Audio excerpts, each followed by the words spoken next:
Comme chaque année, la taxe d'habitation vient de tomber. Et certains contribuables s'étonnent sur les réseaux sociaux. Non seulement elle ne baisse pas comme l'a pourtant martelé le gouvernement, mais en plus dans certains cas elle augmente.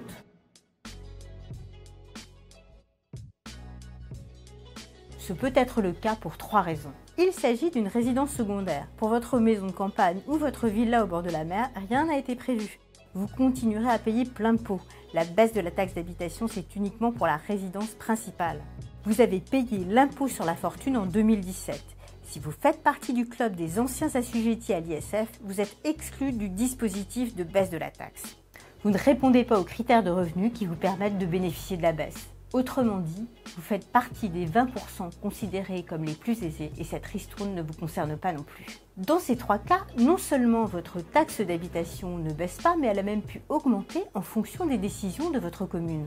La taxe d'habitation est calculée d'après la valeur locative de votre logement, valeur à laquelle s'applique un taux d'imposition décidé par les collectivités locales. Donc, si vous n'avez pas droit à cette ristourne de 30% et qu'en plus votre commune a décidé d'augmenter le taux applicable à la valeur locative, eh bien pour vous, c'est la double peine.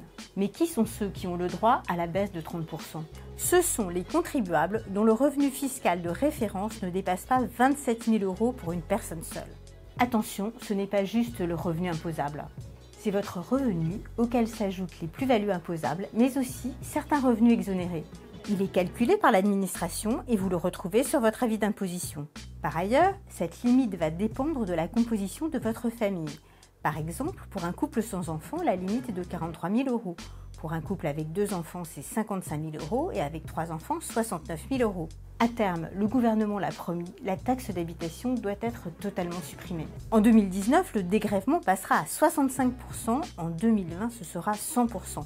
Mais ça, c'est toujours avec condition de revenu.